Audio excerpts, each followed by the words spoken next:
As the Cyprus fiasco focuses attention once again on the faltering euro, the public is finally questioning the value of the money in their wallets and bank accounts. But as the issue of monetary reform gains currency amongst the public, a vast array of complementary currencies are already helping people facilitate transactions without the central bank administered fiat money. This is the GRTV Backgrounder on Global Research TV. Recent events in the EU have taught many a hard lesson: that the euros or dollars or yen or pesos in your bank account are only as secure as the bank that is holding them. In fact, the lesson is deeper than that. That the money in your bank account is not cash at all, not pieces of paper sitting in a bank vault waiting for you to withdraw them, but mere digital ones and zeros in the bank's database, capable of being subtracted from your account at a moment's notice, or even less. Cash that is not in your hand, it turns out, is not cash at all. This should be reason to give pause for thought about some of the deeper issues behind our current international financial order. What is money, after all, if it is not physical pieces of paper that we keep in our wallet? And if we don't control it, who does? What happens in banking affects everyone, and yet few of us know anything at all about how banking really works. The entire world economy now runs on a system of credit provided by banks, and when that credit system breaks down, everyone suffers.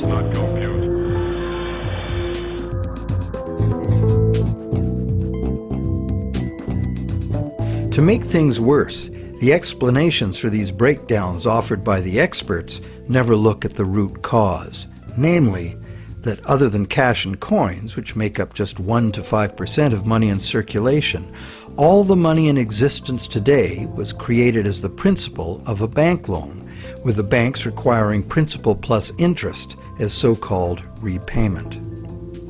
Not only does this make the existence of money entirely dependent on the existence of bank credit, it makes the system as a whole bankrupt by design, as total debits, principal plus interest, exceed total assets from the moment the first loan document is signed. As the global banking system staggers towards worldwide collapse, more and more people are realizing they can no longer ignore the realities behind banking as it is practiced today. Many have lost their homes and jobs due entirely to the unsustainable practices of moneylenders. It's time people understood money and the pressing need to fundamentally change the way it works. As opposed to the system of financial control by a few bankers, heading as it is toward a seemingly inevitable financial collapse that threatens to crash the entire world economy, there are many alternate ideas for facilitating transactions.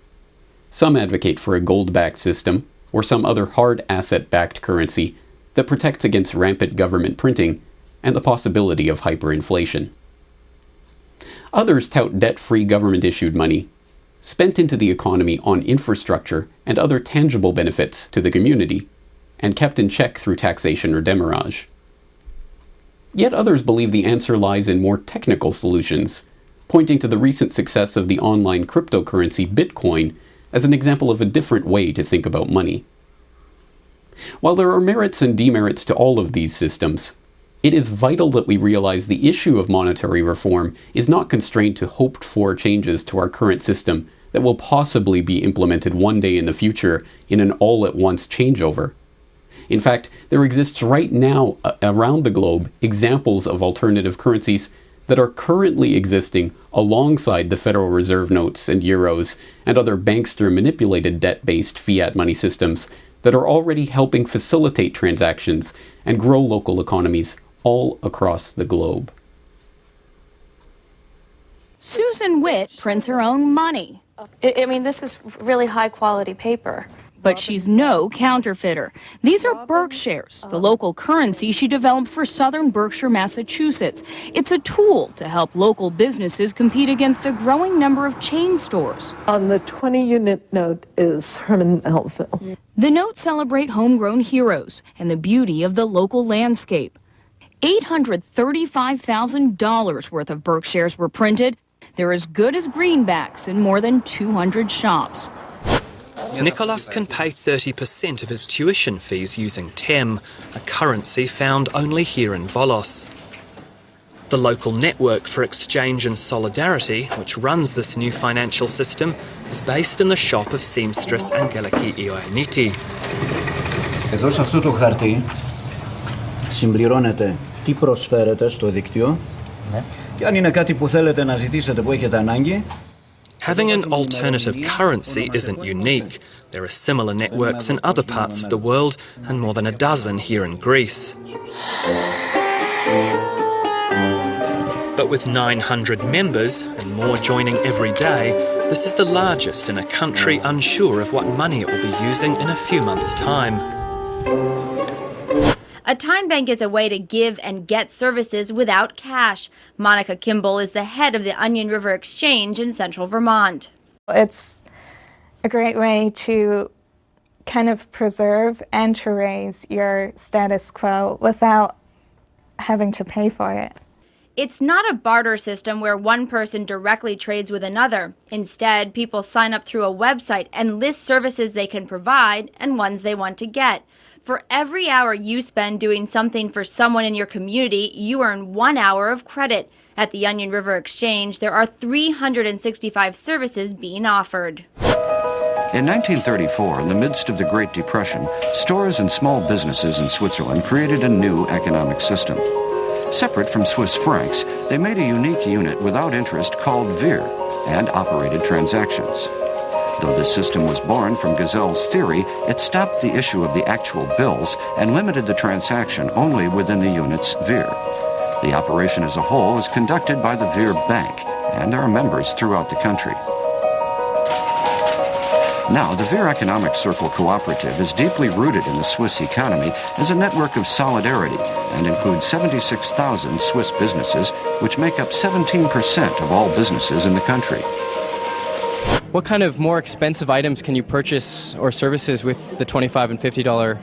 People can buy just about everything: food, transportation, clothing, housing, all the basics, and also some arts and culture as well. A lot of our members who are on AISH or fixed incomes, they're able to supplement their income through the use of Calgary dollars. So it's building the economy as well as a community at the same time. These alternative systems do not require a resolution to be passed in Congress or Parliament, and do not require any wholesale change in the international financial order. These currencies already exist and are already thriving in numerous localities around the globe. Referred to as complementary currencies, they provide a way for communities to bypass the inflation tax and arbitrary confiscation that defines the modern era of central bank administered currency. Just as the fiat money printed up by these central banks, or issued as debt in the form of bank loans, are backed up by the collateral of the people's promise to pay later through the sweat of their own labor, so too can these complementary currencies be issued through the people's own labor. The difference being that in this system, the money is not controlled by banksters in closed-door meetings in faraway offices, but by the people themselves in their own backyards. One example of a complementary currency success story is the Ithaca Hours currency issued in Ithaca, New York. Launched in 1991 as a way to invigorate the local economy, Ithaca Hours have since facilitated millions of dollars in transactions and helped businesses and customers alike bypass the uncertainties of the Federal Reserve notes of the central banking economy. Earlier this week, I talked to Paul Glover, developer of the Ithaca Hours system, about the project and how it has transformed the local economy of Ithaca.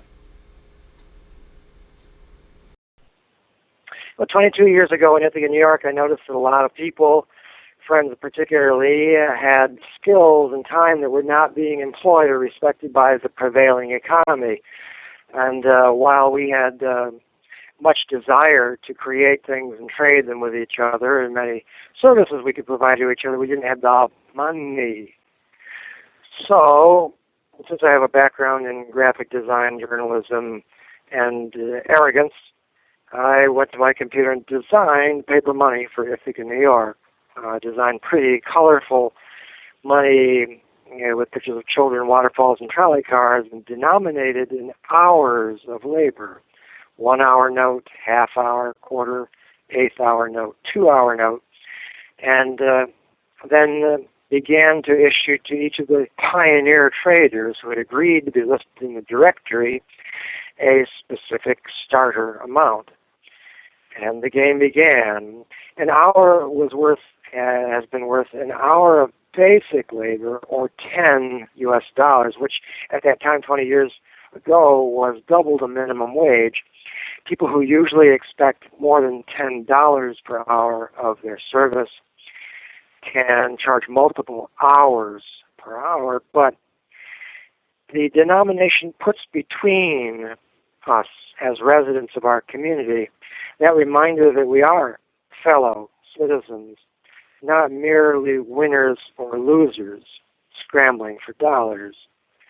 And it introduces us to each other on the basis of these skills and services that we have, that we are more proud to provide for each other than often is the case with a conventional job, just the stuff we have to do to get the money to pay the bills. So through that trading process, that more intimate scale process within the community, we're more easily able to become friends and lovers and political allies.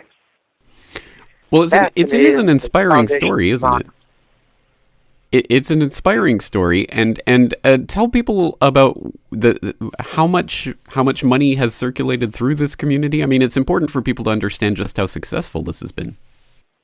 Because we're not a computer system, we don't have a specific volume of trading recorded, but by the grapevine, by phone surveys, and over the years watching the money move, we were able to guess very reliably at several $1 million equivalent of this money has transacted over those years, making loans without charging interest up to $30,000 value, which is the fundamental monetary revolution in our system. Then as well, making grants of the money to over 100 community organizations. So it has had a powerful cultural benefit, even greater, I think, than the millions of dollars equivalent value transacted. Now, similar ideas are springing up all across America and around the globe. From mutual credit systems to time banking to private currencies and social currencies, there are no shortage of ideas for how to transition off of the current system in a gradual manner while increasing and facilitating local trade. Last month I had the chance to talk to Wayne Walton, one of the organizers behind the Colorado Mountain Hours Complementary currency, about this idea and how it is being implemented in the Summit County area. Exactly right. Well, let's talk about your specific example. You're there in Summit County, Colorado, where you have a number of businesses that are participating in this Our Currency program. Let's tell people about the program that you've set up and how it actually functions. What does it look like when someone wants to go out and buy a service through this program? Well, I think the best place is to kind of start where the money is birthed. So the way we can create it as a credit is Ezra Pound says, for instance, that money is a certificate of work done if it's issued as a credit. So what we do is we establish what is the value that we believe in our community. And we believe in our community, local independent businesses, that's valuable to stay in business under the threats of globalism. There's so many businesses that are running out of business because it's difficult, because the dominant monetary system funds globalism at the destruction of community self-sufficiency. So we want to flip the pyramid. So we value that these businesses exist. So because they already exist, they have already produced the work. So we give them 20 hours just for raising their hand and saying that they'll participate. And we give them, that's equivalent to $200. So that gets them started, and they're, by them, simply by raising their hand, we give them pieces of paper. When the business signs them, that's when it becomes money. Because we're trying to show people that their value is the money. The same way that earlier that those businesses created the IOUs with their signature, in the same way, they're creating these credits as a recording of work that has already been done. Additionally, whoever recruited that business, whatever individual, even you, for instance, if you knew a local independent business here in Summit County, or any listener, if you know any independent business here in Summit County and you get them to join, you get 10 hours, because that is a certificate of work that you did, because you have a relationship with a local independent business, you recruited them. So by doing this, we set up a self-sufficient, self-funding barter network. These new businesses are listed in a database, and they all just look to each other, then they can go spend the currency with one another. As with so many other ideas for resistance of the status quo, the complementary currency idea is only as strong as the public's willingness to use it.